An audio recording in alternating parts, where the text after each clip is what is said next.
The Manhattan Aries suddenly realized ever since I'd walked in on her engagement party with her childhood sweetheart, her boyfriend, who reared of poverty from head to toe, hadn't come to bother her for 3 months.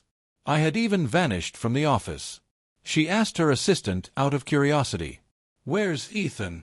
How come he hasn't been to work lately?" A flicker of surprise crossed the assistant's eyes. "Miss Sterling, you don't know? Ever since Ethan caused a scene at your engagement party after he was thrown out by the bodyguards, he quit. I heard his sister passed away not too long ago because he couldn't scrape together the money for her surgery. It's true what they say. What goes around comes around." The color drained from Chloe's face in an instant. She never imagined that on the day of her engagement party with her first love, I had genuinely come to her for help with my sister's surgery fees, not to crash her party. My girlfriend, the eyes Chloe Sterling, came from a wealthy family. Yet, in 7 years of dating, she never once bought me a gift. After accepting my proposal, she returned the diamond ring I bought her. When it was time to get our marriage license, she even said the $10 processing fee was too expensive and we should just forget it. But then she turned around and got a marriage license with her childhood sweetheart, Liam, even booking the city's largest 5-star hotel for their engagement party. My sister, who had just undergone a heart transplant, couldn't handle the shock and relapsed. I got on my knees and begged my girlfriend to return the salary I'd given her for years so I could pay for my sister's medical bills. But she, arm in arm with Liam, pretended not to know me, saying she wasn't some wealthy philanthropist and had her bodyguards throw me out. Later, I watched helplessly as my sister died to the sound of New Year's Eve fireworks. I handled her final arrangements all by myself and in the process accepted a job offer from a major tech firm that had reached out to me. When I went home to get my passport, my girlfriend, who was in a great mood after making the rounds with Liam's family, thought I was just playing hard to get. For the first time ever, she was generous. "Stop pretending," she said. "Your sister's fine. Worst case, I'll give you a wedding. Let her have her moment of vanity, too." She didn't know that from the moment my sister died, I had already decided I was done with her. I had just picked up my passport when a slender, pale hand snatched it away from me. "What are you looking for so intently? You didn't even notice I was home." My girlfriend Chloe had just come in from the cold, the tip of her nose bright red. When she saw it was a passport, the slight smile on her lips vanished and her perfect brows furrowed. "What do you need a passport for? Are you planning on leaving the country? I already told you Liam's family was pressuring him. Getting the license was just to get them off his back. We'll get it quietly annulled later." Without looking up, I coldly snatched the passport back. She clenched her icy hands into fists. The old me would have immediately asked if she was cold, gotten her a heating pad, and poured her a cup of hot tea. But today, I was unnaturally cold. She stood on her toes, placing her hands on my shoulders. A chill radiated from her, forcing me to look her in the eye. "Ethan, you're being way too jealous. Did you forget how many high society people were there? If word got back to my mother, we'd both be in deep trouble." I let out a self-deprecating laugh. To her, I was nothing more than a toy she was ashamed to show in public. I pried her hands away, but she clung to me again. Her cold fingers traced the bruise on my cheekbone as she giggled. "Oh my, those awful bodyguards were too rough. They messed up my handsome Ethan's face. I'll dock all of their pay later." There it was again. In the past, no matter how furious I was, she could always wear me down with this relentless pestering until I forgave her. Not this time. 7 days ago, at the engagement party, Chloe's bodyguards had beaten me viciously as they threw me out on her orders. A toad lusting after a swan. Mr. Thompson and Miss Sterling are a perfect match. "Who the hell do you think you are?" Passers-by pointed and stared, mocking me for being an able-bodied man begging a woman for money. I had already lost all my dignity. Seeing that I was still upset, Chloe finally played her trump card. She pulled out a pink bow-shaped Barrett and dangled it in front of me. "It's for Anna. Don't try to use her needing surgery to get my attention again. It's getting old." Anna, my sister, the only family I had left. She had a congenital heart defect and had just received a transplant a few days ago. She said she wanted to be there when Chloe and I got our marriage license to be the first to congratulate us. But what she saw was Chloe getting a license with another man. She collapsed on the spot. The doctor told me that with just $100,000 for the surgery, Anna had a chance to live. On New Year's Eve, I begged everyone I could think of for money. My calls were either ignored or I was cursed for bringing bad luck on a holiday. Amidst the sound of fireworks, 13-year-old Anna passed away in the prime of her youth, leaving me all alone. The thought of Anna's pale face was like a knife twisting in my heart. I didn't take the Barrett from Chloe. "Chloe," I said coldly, "we're done." Before I could get the word out, Chloe cut me off. All right. You and Anna are celebrating the holidays. You must be short on cash, right?" With a few taps on her phone, she sent me $200. "Consider this money for Anna's supplements. You don't need to write me an IOU for this one." It was ridiculous. She was so afraid I was after her money that she made me hand over my entire paycheck, doing out an allowance only after she approved my expenses. Every time she sent me money, she required me to write an IOU. After 7 years together, I was massively in debt to Chloe. I used to think that because her family ran a business, she was just naturally cautious with money, so I indulged her demands. But her frugality was reserved only for me. She could drop a fortune on a luxury car for Liam, or buy him a mansion without batting an eye, making huge headlines every time. Where the money flows, so does the love. Snapping back to reality, I immediately sent the $200 back to her. "I don't need it." Chloe finally looked at me seriously. As if a thought occurred to her, she sighed in resignation. "Is it not enough? Fine, I'll give you a wedding. All right, let your sister have her moment of vanity. You two are just alike." Vanity. The word was so grating, yet I had endured hearing it for 7 years. All I ever wanted was a normal relationship to exchange gifts and go shopping together. But she would accuse me of being vain and materialistic, claiming I was after her family's money. "We don't need a wedding. We're not married." Chloe's perfect features contorted into that familiar angry expression. Just then, there was a knock at the door. Chloe shot me a glare before turning to open it.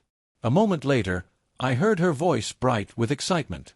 "What are you doing here?" I glanced over and saw Liam at the door wearing a puffer jacket that matched Chloe's. He raised a hand and familiarly affectionately ruffled her hair. "Princess, my friends are in town today. They want to meet their sister-in-law. Come spend the day with me." His eyes met mine over Chloe's shoulder, his gaze deliberately provocative. "Ethan, you're not going to get mad, are you? You didn't seem to mind the other day." As he spoke, he deliberately laced his fingers with Chloe's, showing off their matching wedding bands. Chloe's eyes lit up, and she quickly agreed. "What's he got to be mad about? Don't worry, I'll make sure you look good." With that, Chloe grabbed her purse and turned to go. She took 2 steps, then seemed to remember I was there. She let go of Liam's hand, stepped forward, cooped my face, and planted a quick kiss on the corner of my mouth.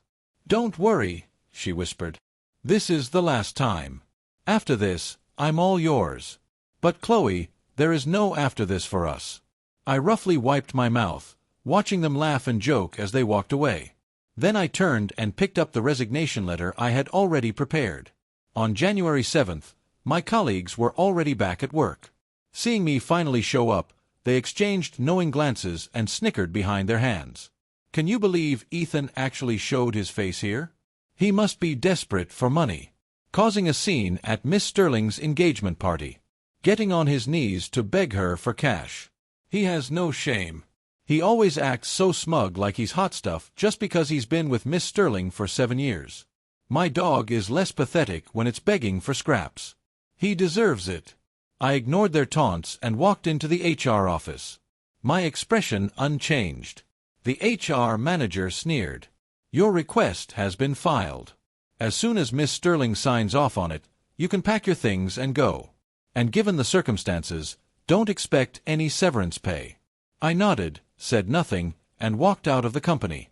The sun was setting, the holidays had just ended, and the streets were filled with couples and young families. And then there was me, completely alone. An overwhelming sense of loneliness washed over me. My only family, the career I'd worked so hard for, and the woman I loved, they were all gone.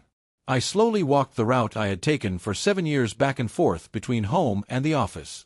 Suddenly, Memories came flooding back. The year I was a freshman in high school, my parents died in a car crash. Vicious relatives took all the settlement money, leaving me to care for my 1-month-old sister, Anna, all by myself. Later, when Anna was 6, she met Chloe, who was volunteering at the hospital. Anna started looking up to her like a big sister. That's how Chloe and I first crossed paths. I was just a college student back then, working multiple jobs just to get by. It was Chloe who offered to help look after Anna, frequently sending me updates about her. Every time Anna's condition took a turn for the worse, Chloe would be there to hold me as I fell apart, comforting me and promising she would always be by my side. She really did love me back then.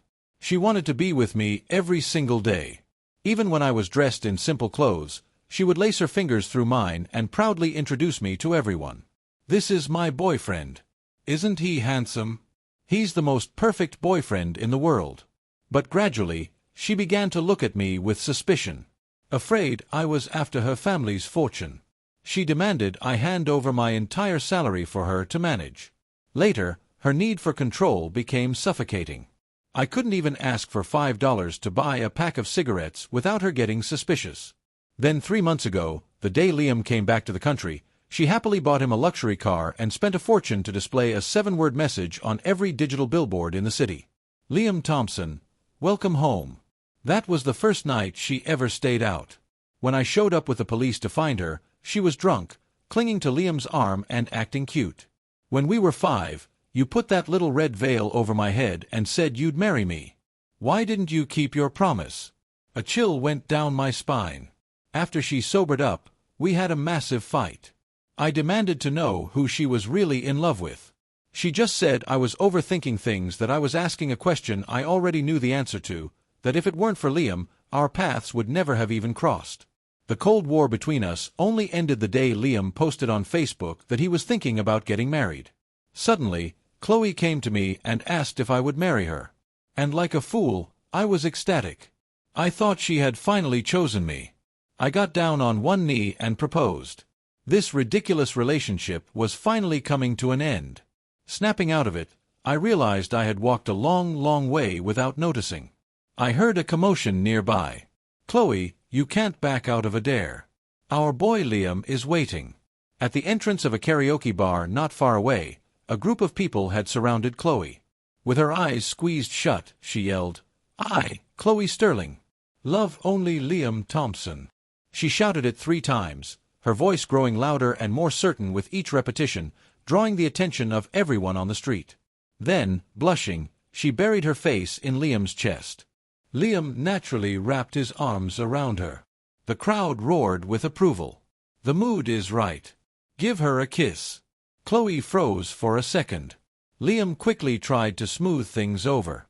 "Hey, don't push it. You know she gets shy." Before he could finish, Chloe grabbed his tie, pulled him down, and kissed him. It was brief, just a touch of their lips. Chloe's eyes were open, staring deeply into Liam's, as if trying to burn the moment into her memory. Her expression full of happiness and contentment. It was as if that one kiss was all she had ever wanted. A second later, as if afraid he'd get the wrong idea, the tips of her ears turned red, and she forced a calm expression. I lost my balance." Before Liam could respond, she spoke again, rushing her words. "It's getting late. I should get home for dinner. My mom will be calling. Love is a hand that reaches out only to pull back." That painful carefulness said it all. We were only about 40 feet apart. The cold wind cut through me, taking my already shattered heart and grinding the pieces into dust. Chloe was rushing along with her head down and bumped right into me. She looked up, and when she saw my face, her pupils constricted. "Sorry, I cut her off." "It's fine." Then I turned to walk away, pulling out my phone to call an Uber. Behind me, I heard the confused voices of the group. "That guy looks familiar. Chloe, isn't that the beggar who got on his knees and asked you for money at your engagement party? He didn't try to pickpocket you just now, did he? You should check your purse." Chloe said nothing to defend me against their slander. When I got back to my place, I took out my phone to pay for the ride. A notification from the airline app popped up on my screen. "Your ticket for the flight from New York to Houston has been confirmed." The flight departs tomorrow at 3 p.m. Please plan accordingly. I sent a screenshot to the HR representative from the tech firm. Before I could type anything, the HR rep replied excitedly, "Ethan, we're all looking forward to it. We'll be ready to welcome you tomorrow." My expression softened. I grabbed the suitcase I'd already packed and headed for the door, not wanting to spend another second in that apartment, but I ran right into Chloe. She frowned and slammed the door shut. "Ethan, where are you going?" Liam, who was right behind her, said with false sincerity, "Ethan, don't get the wrong idea. Chloe was just putting on a show to protect my reputation. Please don't fight with her over me, and don't run away from home." I couldn't be bothered to listen to any more of it. "Chloe, we're over." Chloe was about to call me jealous, but my words stopped her. She stared for a second, her eyes widening in disbelief. "Break up? You want to break up with me just because Liam and I were putting on an act? Ethan, do you still want that wedding or not?" She must have still thought I was so madly in love with her that she could threaten me with the wedding. In the past, that threat would have worked. I would have humbled myself and begged her to stay with me forever. Now, I just laughed mockingly. "Chloe, you and I have nothing to do with each other." "What wedding are you talking about?" "Nothing to do with each other?" Chloe's face flushed with anger. "That's not what you said a month ago when you proposed. You said you'd protect me forever. You bought me a diamond ring." As she spoke, she started digging through her purse, looking for the ring to shove in my face. I said calmly, "Don't bother looking. You sold it at a pawn shop for $1,200 and used the money to buy Liam a tie for your date. Over our 7 years together, almost every gift I'd ever bought her, paid for with money I earned from part-time jobs and scrimping and saving, she had sold. She'd say they were too cheap to wear in public, then tell me not to be mad because she was mine anyway. I used to find her shrewd, materialistic side charming. Now it just disgusted me. She simply didn't care about my love." Chloe's chest rose and fell rapidly. Her eyes darted around the apartment as she mumbled, "So there's no ring. There's still the things you bought me, the things I bought you," she trailed off, her expression turning sour. Because she realized she couldn't find a single thing in our home that proved we were a couple. Liam, enjoying the show, decided to stir the pot. "Come on, Ethan. Stop making a scene. Chloe pays for everything for you. You should be more understanding and support her. She's at a critical point in taking over the company, so don't cause any more trouble." That was all the encouragement Chloe needed. She crossed her arms and sneered. "Liam's right. Ethan, can you stop being so short-sighted? Once I inherit the company, I can buy you anything you want. Now, put down that suitcase or don't blame me for cutting you off." I took my hand off the suitcase and instead pulled out a box full of IOUs. "Chloe, for 7 years, you gave me a $200 monthly allowance. For any other expense, you made me write an IOU. I have 500 of them here, totaling $20,000. Anna's surgery and treatment cost $300,000. I gave you my debit card to hold on to. My salary for the past 7 years totals at least $1 million. Now, I'd like the remaining $680,000 back." Furious, Chloe knocked the box from my hands, sending the IOUs fluttering to the floor like snowflakes. "Ethan, we've been together for 7 years. Is a few hundred, 000 more important to you than me? Are you trying to just take the money and run?" The disgust and contempt in her voice made it hard for me to speak. "Chloe, that's money I earned through my own hard work." To my surprise, she exploded in anger, the complaint tumbling from her lips. "Money, money, money. Is that all you ever think about, Ethan? Why can't you be more like Liam? He doesn't care about material things. He's never asked me for a single thing. My mother was right. Dating someone poor like you is a complete waste of time. We're not in the same league. Your hard-earned income. Are you kidding me? Without me, you'd have nothing. That was the salary I paid you." I gave another self-deprecating laugh. Liam never had to ask for anything because he already had everything. All he had to do was exist and Chloe would hand him the world on a silver platter, her heart included. Seeing my silence, Chloe said harshly, "Fine. Ethan, take your damn debit card back." I'm done holding it for you. The next second, she threw the card at my face. The edge of the plastic cut my cheekbone. I touched my cheek and my fingers came away red with blood.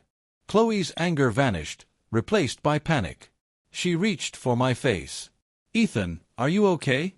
I laughed bitterly and pushed her hand away. Seeing the panic in her eyes, I spoke, my voice flat.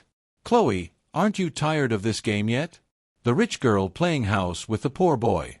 "Because I'm done playing." I picked up the debit card, stood up, and grabbed my suitcase. Then I walked out, stepping on the IUS that represented the last shred of our connection.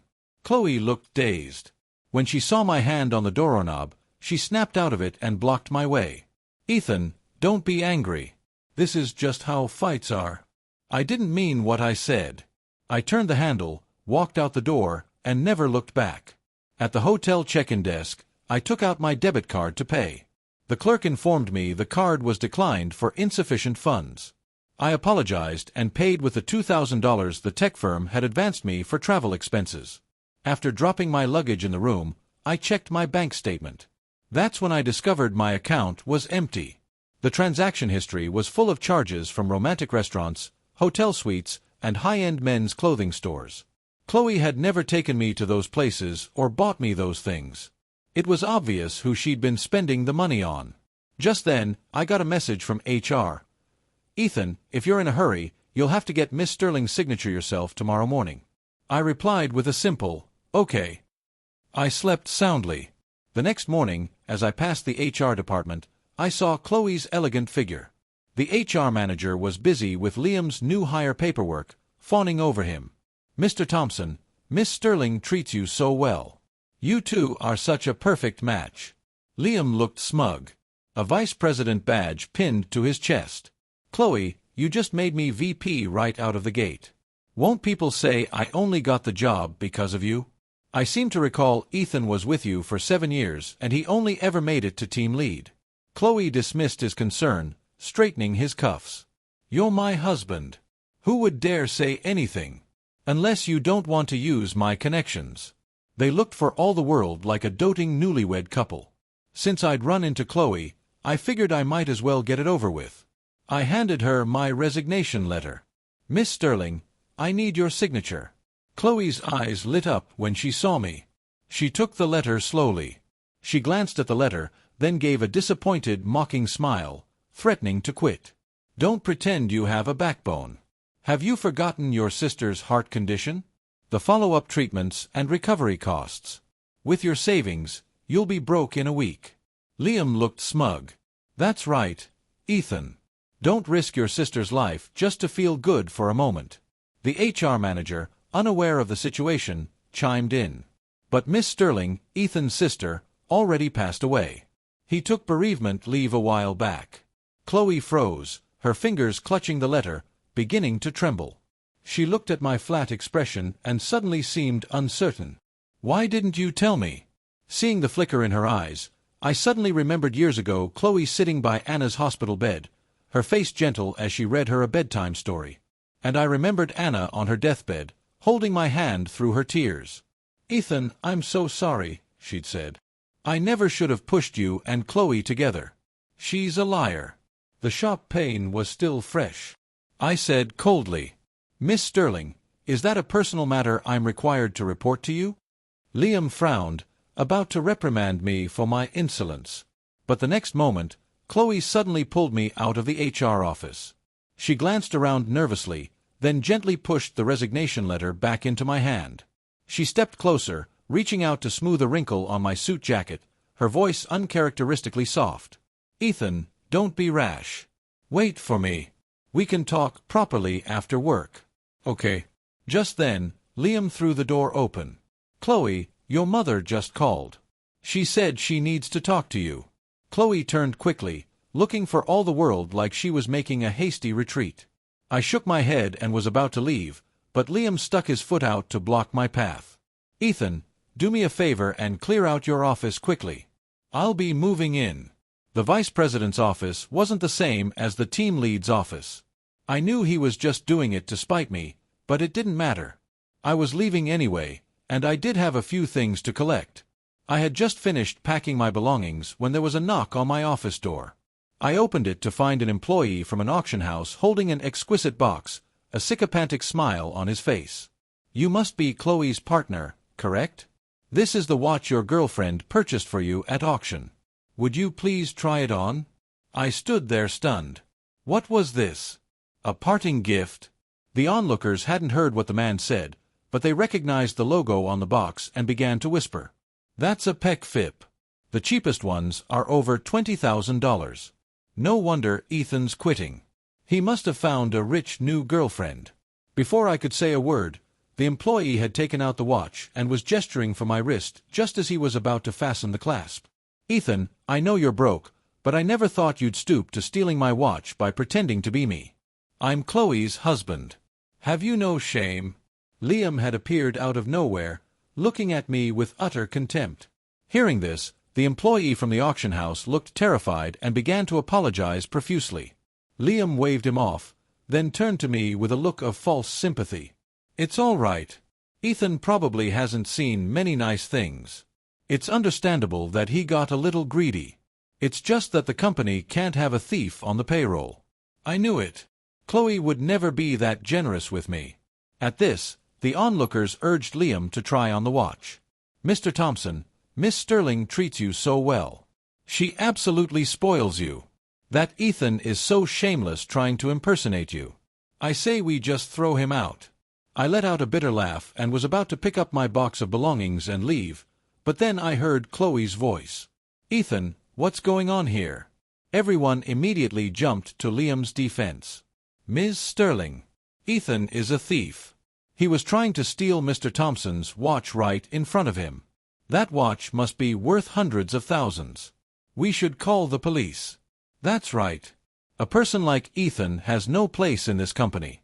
Liam smiled, deliberately flashing the watch on his wrist. "Don't listen to them, Chloe. I love the gift you got me." Chloe's expression immediately darkened. I lowered my gaze, waiting for Chloe to call me vain and materialistic, but instead she snapped at Liam. "Take it off.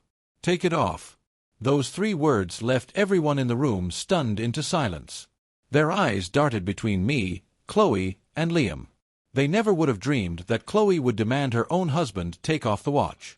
It was a blatant slap in the face to Liam. Even I found myself staring at Chloe. Her expression was serious, not faked, and I couldn't figure out what she was doing. The faint smile on Liam's face vanished, his face turning pale. He shot me a venomous look. But under Chloe's sharp gaze, he had no choice but to raise his wrist, his other hand fiddling with the clasp. When he still hesitated, Chloe repeated herself. "Take the watch off and give it back to Ethan." The word "back" sent another shock wave through the room. Had they all been misled by Liam? Had they misunderstood me? This time Liam didn't hesitate. He quickly unclasped the watch, tossed it back in the box, and tried to save face. He forced a smile and said with a helpless shrug, "Princess, the man from the auction house just delivered it. I didn't take it from him." The old Chloe would have melted at the word princess and would have believed anything Liam said. But this time, Chloe cautiously handed the watch to me. "Ethan, I bought this for you. I'm sorry I let someone else wear it first." Feeling the piercing stares of the onlookers, she seemed to snap back to reality and quickly made an excuse. Chloe cleared her throat. "You've been a loyal employee for many years. Consider this a parting gift." I let out a bitter laugh. No matter what other people thought would always be most important to Chloe. "I just picked up my box of belongings." "No thank you, Miss Sterling. While I've worked for you for years, we don't have that kind of relationship. I can't accept such an expensive gift." Seeing me pick up the box, Chloe's face fell, thinking I was about to walk out for good. She forgot herself and grabbed my arm. "Ethan, I haven't accepted your resignation. You can't just leave." Liam gently took Chloe's other hand, reminding her softly, "Chloe, I know you value his talent, but Ethan has made up his mind. We can't force him to stay. Everyone's watching. Calm down." Her grip on my arm loosened. I could see the conflict in her eyes. Finally, she spoke to me in a low voice. "Ethan, didn't we agree? We'll talk properly after work." I frowned. Looking at her, I honestly had no idea what she was trying to do. I wasn't so arrogant as to think she was still in love with me and couldn't let me go. More likely, she just wanted to have it both ways. But I was done. I wasn't going to be her backup plan anymore. So, I put down the box and held out the resignation letter once more. Ms. Sterling, Mr. Thompson, is right. Please, just sign it. I'm not a good fit for this company anymore. Liam chimed in. He's right, Chloe. Just let him go. You can't force these things. But his words seemed to enrage Chloe. Her eyes flashed with fire as if she'd been deeply insulted. The next second, she snatched the letter from my hand, tore it into tiny pieces, and said, enunciating every word, "Fine. Ethan. You win. I admit it. You're my boyfriend. Please, will you stay at this?" The onlookers were utterly flabbergasted. After all, in their eyes, I was just some low-life leech who wouldn't leave Chloe alone. I laughed sarcastically. "Don't joke, Miss Sterling. Mr. Thompson is the one you have a marriage license with. He's the one you had an engagement party with. How do you think saying this makes him feel?" The look on Liam's face was absolutely foul. For some reason, I felt a strange sense of satisfaction. In the past, it was always me who had to stand by and watch Liam flaunt his position, leaving a bitter taste in my mouth. Now, finally, he was getting a taste of his own medicine. Chloe's expression was also grim. She suddenly forced a smile. "Ethan, where else can you go? You're over 30. What other company is going to hire you? Don't push your luck." I glanced at the clock on the wall. With all this drama, it was already 11. If this went on any longer, I was going to miss my flight. So, I gave her an ultimatum. "Miss Sterling, I wanted to do this amicably. But if you refuse to let me resign, my only option is to get a lawyer and file a complaint with the labor board." Chloe looked at me in utter disbelief. She couldn't believe I was this determined to leave. From behind me came a stern, authoritative voice who was filing a complaint with the labor board. Chloe turned and a shiver went through her. "Like a mouse facing a cat," she respectfully said. "Mother, what are you doing here?" Chloe had inherited her mother's looks. They were 70% alike. Mrs. Sterling was impeccably maintained. Dressed in a power suit, she looked to be in her late 40s at most, though the fine lines around her eyes and mouth told a different story. Hearing Chloe's informal address, the lines on Mrs. Sterling's forehead deepened. "What is the proper way to address me in the office? Do I need to remind you?" Chloe pressed her lips together suddenly as meek as a lamb. Madam Chairman Liam, however, smiled warmly and took Mrs. Sterling's arm. "Mother, what brings you to the office?" Mrs. Sterling's features softened as she smiled back at him. "When we spoke on the phone earlier, I could tell something was wrong with Chloe. I was worried there was an issue with your new position as VP, so of course I had to come see for myself." Liam immediately played along. "Mother, I knew you'd be worried about me." I knew Liam was deliberately acting familiar with her mother. A clear display of dominance, telling me in no uncertain terms that he was Chloe's husband and the man of the house. The onlookers, having completely forgotten about me, began to shower them with compliments. "It's an honor to finally meet you, Madam Chairman. Your reputation for being decisive precedes you. We can only hope to follow in your footsteps." A sarcastic smile touched my lips. I picked up my box again and started to walk away. "Young man, wait." Mrs. Sterling suddenly called out to me. Her presence was commanding, her gaze sharp. "You failed to provide a month's notice. Even if you file a complaint with the labor board, the outcome will not be in your favor." I cut her off with a bitter laugh. "Madam Chairman, you misunderstand. I'm not trying to get anything from you. I just want to leave as quickly as possible. I don't want a thing." Mrs. Sterling paused, then glanced at Chloe. Chloe just stared at the floor, looking guilty. As if a thought occurred to her, Mrs. Sterling smiled, looking magnanimous. "You should have said so. Chloe has only recently taken over. She can be a bit clumsy in these matters. I'll authorize it. You're free to go." Chloe's head snapped up. She grabbed her mother's sleeve. "Mother, don't let him go." At this, Mrs. Sterling's expression turned to ice. "The matter is settled. Everyone, get back to work." Her chest rose and fell, but she stopped me one last time. "Young man, a word. It won't take long." Since my resignation was settled, I didn't see any point in defying her. So, I followed her into the conference room. Chloe and Liam followed us in. Chloe looked pleased. "Mother, are you going to The next second, her mother kicked the back of her knee and she collapsed to the floor. I heard a sharp thud. Chloe clutched her knees, her face ashen and covered in a cold sweat, but she didn't dare to utter a single word of protest. Mrs. Sterling's voice was sharp as she reprimanded her. "Are you insane, Chloe? You cried and begged me. You threatened to kill yourself to get me to bring Liam home to marry you. Now you have what you wanted. You're married to him and you're carrying on with someone else. You can't have it both ways." She shoved Chloe. "Apologize to Liam right now and promise him this will never happen again." I let out a bitter laugh. So, for the entire 7 years we were together, she had never given up on the idea of being with Liam. From start to finish, I was just a way for her to pass the time.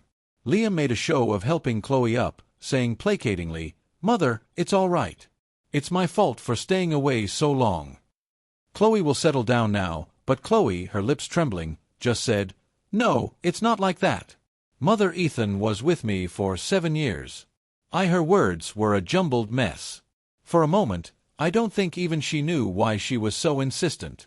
She was finally officially with the man she'd always wanted. Why wasn't she happy? Watching this scene unfold, I felt an unexpected sense of calm. I knew Mrs. Sterling wasn't putting on this show for my benefit to prove she was a strict mother, disciplining an unruly daughter. Sure enough, a moment later, Mrs. Sterling took out her checkbook, wrote out a check, and handed it to me. She was a small woman, but she looked down her nose at me with an air of arrogance. "Stop playing games. Take the money and get away from my daughter. The farther the better, and never come back." Chloe froze. I silently counted the zeros on the check. $10 million. A full $10 million. If only Anna could have had this money when she was so sick, but it was too late. I gently took the check. The light in Chloe's eyes faded as if all the strength had drained out of her. But I just tore the check in half, placed the pieces on the table, and said calmly, "I don't need it, Madam Chairman. I've already bought a plane ticket. I'm leaving today, and I'm never coming back."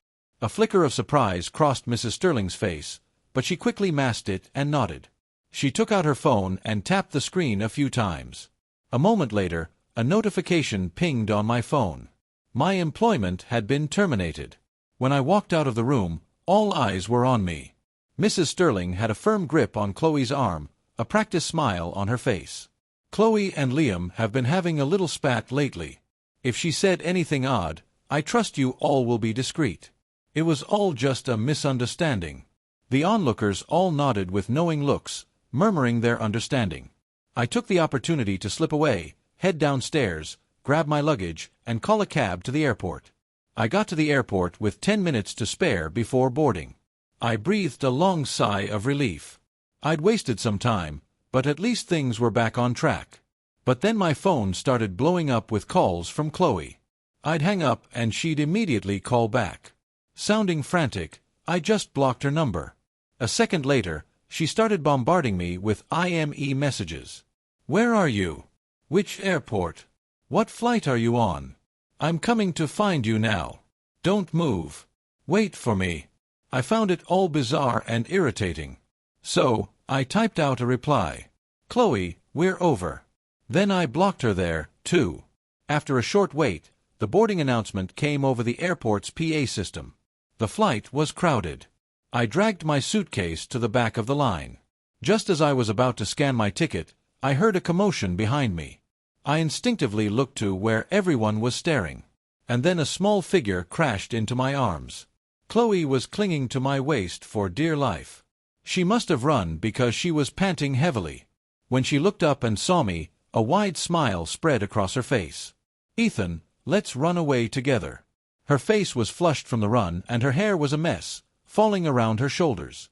In the dead of winter, a chill radiated from her. The face I used to never tire of looking at now just made my stomach turn. I frowned and pushed her away, trying to keep my voice low. Chloe, get a grip. You have a husband. You have a career. Stop this nonsense. But Chloe was running on pure adrenaline. She clung to me again like an octopus. No, Ethan. I don't want Liam. I don't want the company. I don't want the inheritance. Let's just run away together to somewhere my mother can never find us. The people around us, not knowing the situation, assumed we were a young couple about to be separated by distance and gave us knowing smiles.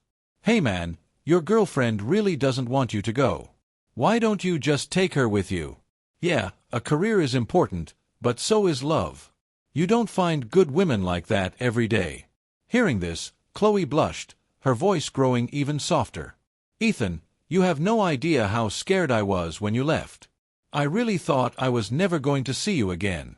Her words were sweet. The old me would have been a complete mess hearing that, but now I just said calmly, "Aren't you afraid of your mother? She has eyes and ears everywhere. What will you do when she finds you?" Chloe screamed as if triggered. "Don't talk about her. She's a lunatic. She's the one who married a gold digger, and she took it out on me if she hadn't brainwashed me into thinking no one could ever love me. That they only wanted my money. I never would have lost you." As she spoke, she pulled out a black credit card and placed it in my hand like a precious treasure. "Here, I've wanted to give this to you for a long time.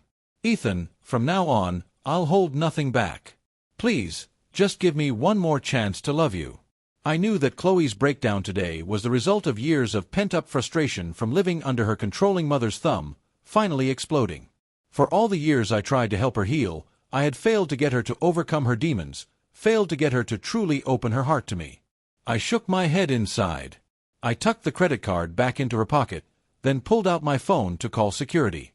Just then, another group of people entered the terminal. Mrs. Sterling was at the front with Liam right behind her. Behind them, a dozen bodyguards in black suits stared menacingly at Chloe. First, Chloe clung to me, but with just a look and a crook of her finger from her mother. A shiver ran through her, and she obediently went to her. Mrs. Sterling gave me a cold, humorless smile. "Ethan, I've spoiled Chloe rotten. Don't pay her any mind. I hope you have a pleasant trip." I knew what she was really saying. Never come back. I looked at Chloe, head bowed, meekly, letting Liam take her hand. I suddenly felt a pang of pity for her. Her rebellion was so utterly powerless. Against her mother. "Goodbye, Chloe." I turned, scanned my ticket at the gate, and boarded my flight. In my suitcase were Anna's ashes. I looked out at the city I had called home for over 30 years and waved goodbye. As I gently touched the suitcase, I could almost hear Anna's voice. "Wherever you are, brother, that's my home." After I landed in Houston, the HR representative, Ada, greeted me warmly. She had already found a beautiful cemetery plot for Anna's ashes. The CEO, a woman named Ada, offered me a 7-figure salary. Unlike Chloe, Ada was a self-made woman who had built her company from the ground up. She was highly respected in the industry. She looked at me and smiled. "Ethan, I saw you at a conference 3 years ago. I knew then that one day you'd be on my team." I nodded and threw myself completely into my work. I didn't see Chloe again for 6 months. She was dressed in a power suit, her lips painted bright red, laughing as she walked out of a conference room with Ada. Chloe smiled faintly. "What's the matter, Mr. Jang? You look surprised to see me." "I'm here to sign a contract, a $50 million deal." Ada smiled and told me to show Chloe around. I frowned and asked Chloe what she was really doing here. Chloe just smiled and pushed a document across the table to me. I said impatiently, "This isn't my department." Chloe laughed and pushed a pen into my hand as if expecting praise. "Read it carefully." I glanced down and froze. The document was titled Deed of Transfer. I shot up from my chair. Chloe laughed, a chilling sound that made my skin crawl. She threw her arms around me, her voice filled with a terrifying sort of happiness. "You have no idea how hard this last 6 months has been, pretending to be a happy couple with Liam just to oust my mother from the company. Ethan, I'm giving it all to you now. How do you see how much I truly love you?" I thought she had lost her mind. I tore the document to shreds. "Chloe, We have nothing to do with each other anymore. Please just leave my life alone." Because of what happened, I was distracted on my way home from work until the sharp blare of a horn cut through my thoughts. The next second, someone shoved me hard and I fell to the ground. The world spun and a ringing filled my ears. After a long moment, my senses slowly returned. I blinked and realized there had been a car accident right next to me. Lying in a pool of blood was a petite woman with dark hair. Her face was covered in blood, but I recognized her instantly. Chloe. The ringing in my ears intensified. I stumbled over to her and checked if she was breathing. It was faint, but it was there.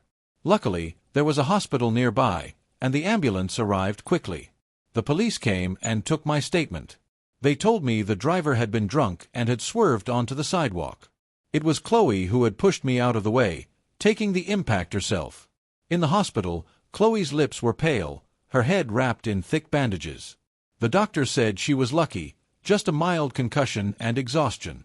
She would be fine after some rest. Out of a sense of obligation, I took time off work to stay with her until she woke up. Honestly, she had saved my life. Anyone would be moved by what she did, but I couldn't understand it. She had gone to such lengths to be with Liam. Now that she finally had him, why was she trying so hard to find me? As I was thinking, her eyelashes fluttered and she woke up. Before I could say anything, she grabbed my hand. "Ethan, I've divorced Liam. The news just hasn't broken yet. Please don't avoid me." The emotional turmoil gave her a splitting headache and she squeezed her eyes shut, but she still held onto my hand tightly as if she was afraid I would run away. I found it almost funny. "Chloe, is marriage just a game to you?" After I spoke, I gently placed her hand back under the blanket. Seeing the panic on her face, I explained, "I'm going to get the doctor." She seemed to relax then, looking up at me with sad puppy dog eyes. But I didn't go find a doctor. As soon as I left the room, I called Liam. The moment he answered, I could hear him gritting his teeth. "Ethan, are you calling to gloat? Don't think you can just waltz in and become the Sterling's golden boy just because Chloe fell for your little hard-to-get act in your dreams." How ironic. Did he think everyone was like him only after the family name and fortune? I just said, "Chloe's been in an accident. You need to come get her." After I hung up, I went to find her doctor. The doctor told me she was recovering well and could be discharged in a couple of days. But Chloe pouted, looking displeased. "If I get better, does that mean you'll stop taking care of me? You're finally being nice to me again, just like you used to be. I don't want to leave the hospital. I wish that car had just paralyzed me." Hearing her unhinged words, I just felt it was absurd. She always had a tendency to be bratty, but she was 30 years old now. How could she still be so childish? I handed her a peeled orange. "Don't say things like that. If you were paralyzed, your mother would never let me hear the end of it." She seemed disappointed. She picked at the orange peel for a moment, then set it on the table petulantly. I didn't react. I just picked up my briefcase. "Liam is coming to pick you up tonight. I have to get to work." With that, I turned and left. I could hear her shouting my name in a rage, calling me heartless. Liam was surprisingly efficient. That evening, I went to the hospital to hand things over to him. But the moment I walked into the room, he punched me, his eyes bloodshot with rage. "Ethan, nothing good ever happens when you're around Chloe. Why can't you just leave her alone?" I saw Chloe's anxious expression as she scrambled out of bed to stand between us. Then I looked at Liam's furious face. A sarcastic smile played on my lips. Were they acting out some kind of soap opera for me? Should I play the part of the devoted lover? The story of rekindled love was a nice one, but I had no interest in being the second-string boyfriend. I kicked Liam in the stomach, threw Chloe's medical chart at him, and said coldly, "Liam, control your own wife." I had thought that once Liam took her home, it wouldn't be long before her interest in me faded. Once she got used to me being gone, she'd stop looking for me. Who would have thought she'd start waiting for me outside my office every single day with Liam in tow, bringing her hot coffee to keep her hands warm? They became a strange fixture. Today was even more absurd. A stretch. Limo was parked out front.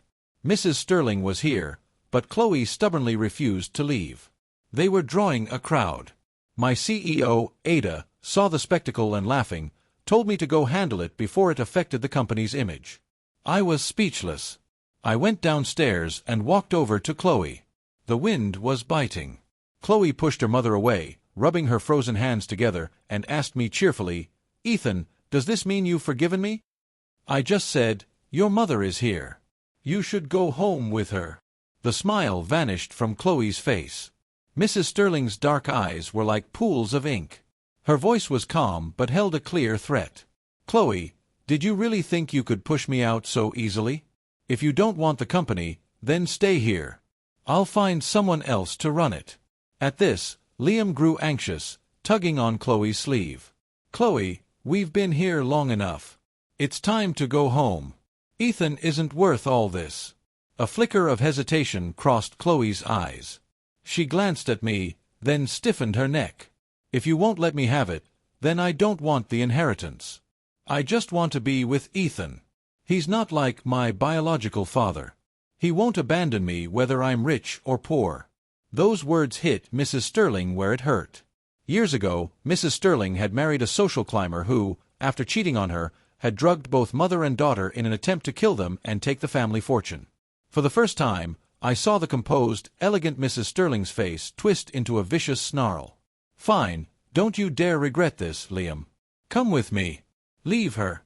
Liam hesitated for a moment, then followed Mrs. Sterling. I looked at Chloe, standing there all alone, and felt a massive headache coming on.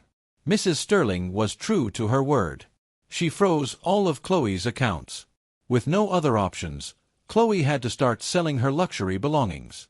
Because her English wasn't great, she could only find manual labor jobs, washing dishes. Seeing the chill blades on her hands worsen, her fingers growing stiff and hard to bend, I tried time and again to convince her to go home, telling her I didn't love her anymore. But she seemed to be in her own world. A blissful look on her face. "I know you're just saying that for my own good. It's okay. I don't mind the hard work. I have to fight for us. I'm her only child. She'll give in eventually. Then you can come back with me and I'll transfer all my assets to your name. Okay?"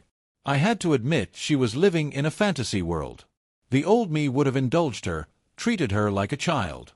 But now I saw how selfish and terrifying this overgrown child truly was. I had done all I could. I stopped paying attention to Chloe's life and focused on my work. My performance was exceptional and Ada promoted me to vice president with a $5 million salary. Everyone at the company congratulated me.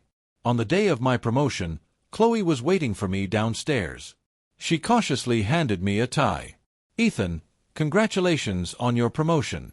I spent a whole month's salary on this for you. Why don't you try it on?" I took it from her. Her eyes lit up, a smile spreading across her face. Then I turned to a colleague who was walking by. "Hey, want to buy this tie? $50. My colleague laughed. "This brand isn't cheap. Are you serious?" I nodded. I took his money and handed him the tie. Chloe watched, the color draining from her face. "You? How could you?" I chuckled softly. "Chloe, isn't this exactly what you did to me for 7 years? Do you really think we could ever have a future together?" With tears in her eyes, Chloe looked at me, then turned and ran. The next day, I heard from the restaurant where she worked that she had gone back home. Not long after, news broke that she had filed for divorce. But after that, there were no more scandals. She became a powerful CEO, someone everyone in the industry wanted to get on the good side of. And our lives became parallel lines destined never to cross.